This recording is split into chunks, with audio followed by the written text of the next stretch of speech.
നമസ്കാരം. VCV ന്യൂസിലേക്ക് സ്വാഗതം. ആദ്യം പ്രധാന വാർത്തകൾ.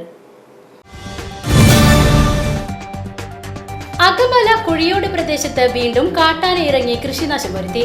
കുറച്ചു നാളുകൾക്ക് ശേഷം വീണ്ടും ശനിയാഴ്ച രാത്രി കാട്ടാന ഇറങ്ങിയത് പ്രദേശവാസികളിൽ പരിഭ്രാന്തി സൃഷ്ടിച്ചു.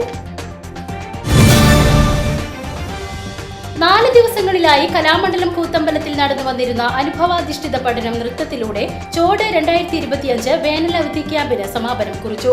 Kerala കലാമണ്ഡലവും state council four educational research and training സെന്ററും സംയുക്തമായാണ് വേനൽ അവധി ക്യാമ്പ് സംഘടിപ്പിച്ചത്. വരവൂർ ഗവൺമെന്റ് ഹയർ സെക്കൻഡറി സ്കൂളിന്റെ 100ാം വാർഷികാഘോഷത്തോടനുബന്ധിച്ച് സംഘാടക സമിതി രൂപീകരണ യോഗം ചേർന്നു. ഏപ്രിൽ 17, 18 തീയതികളിലായാണ് വാർഷികാഘോഷം നടക്കുക. Kerala state service pensioners union 33ാമത് ജില്ലാ സമ്മേളനത്തിന്റെ ഭാഗമായുള്ള വിളംബര ജാഥ വടക്കാഞ്ചേരിയിൽ നടന്നു. ഏപ്രിൽ 7 റവന്യൂ മന്ത്രി കെ രാജൻ സമ്മേളനം ഉദ്ഘാടനം ചെയ്യും.